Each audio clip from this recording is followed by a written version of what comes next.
All right, I've said this before, you're going to see it again. Excuse me if I get a little overly excited about this.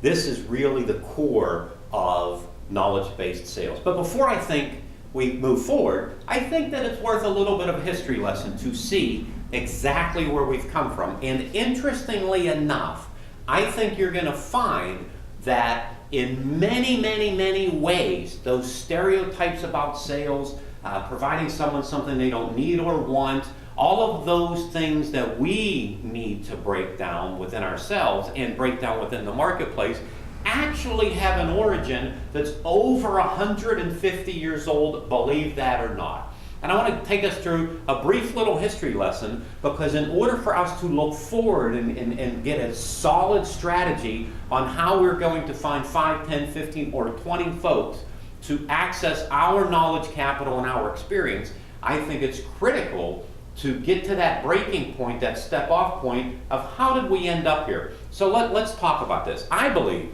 that in business, there really has been 3 major revolutions that have affected the way people think about sales, the way they go about selling, the way that the media portrays things as it relates to sales. I think that it's really important that we understand all of these. And the first, and believe it or not, I believe this one impacts the way that the folks go to market as much as any, is the Industrial Revolution.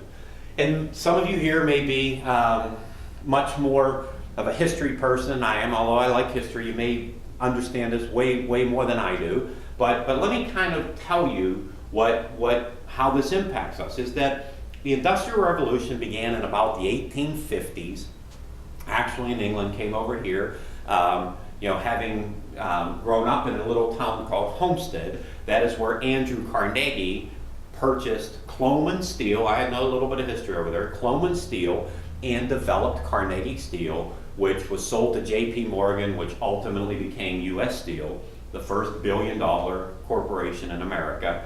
Was a flow of that Industrial Revolution. But let's talk about how did those industrialists of the time, how did they leverage these things into great wealth? Well, the first thing is they leveraged long work days and low wages.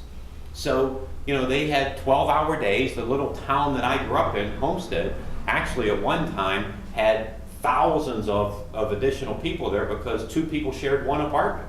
12-hour shift, and they shared the same place. So they leveraged the workforce, low wages, and the wave of immigration. So if we had a labor dispute at that time, it was simply squashed, and then a whole new wave of immigrants came in and took those jobs. So it really was leveraging that low wages and that workforce. Now, as that developed and moved up a little bit, a little later, once labor got a handle on that and things moved up, you had assembly line production and those types of job functions, and that was all a product of the Industrial Revolution.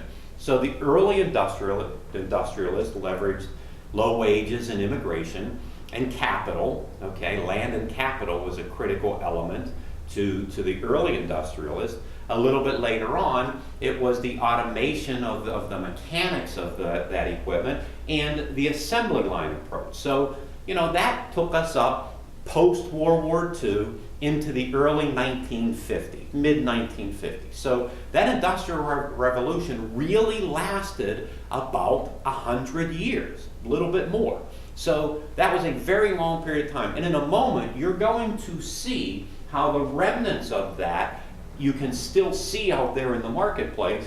And once we understand that and we can break that, you're going to see how you're going to be able to get in front of folks by understanding that piece of history.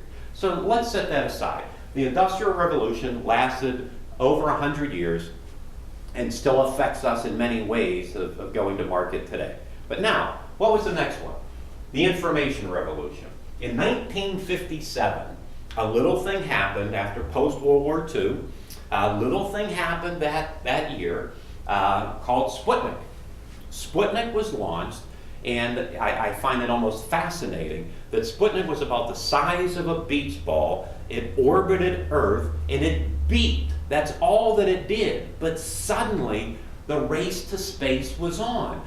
And because they launched this beach ball that beeped, we now got into the space race. I mean, now the technology started to advance, computerization began to happen, and now these major industrial businesses, the big, and now we talk about the Fortune 500 or the Fortune 1000.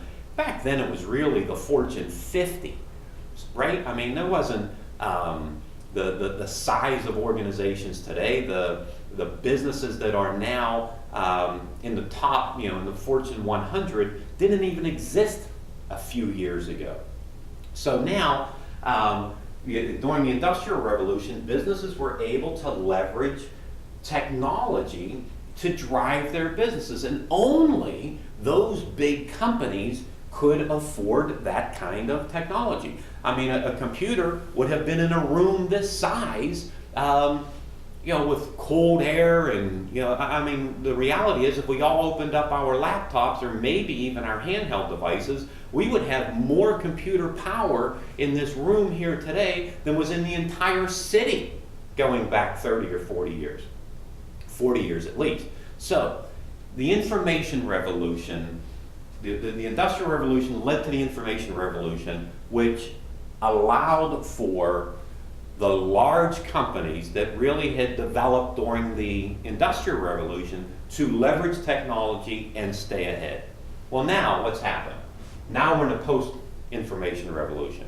Now we talk about things like digital natives. We talk about, think about this, this lasted 100 years, this lasted less than 50, probably 40. The post-information revolution is almost reinventing itself yearly. Now it's about leveraging technology, not technology like the Fortune 50 leveraged in 1960, but technology that everybody has access to. Little things. I mean, think of the term, as we said, digital native. Think of apps. Apps. That didn't mean anything to us a year or two ago. Now, we look at an iPhone, it has 60,000 different apps. Almost instantly. It's an entire new world.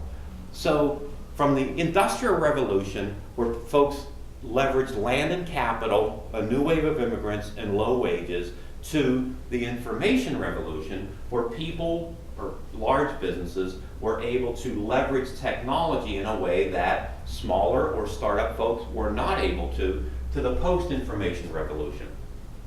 This is critical to us. We are able to do things now as independent consultants, using your creative, solution-oriented, and your vast knowledge and experience and resume.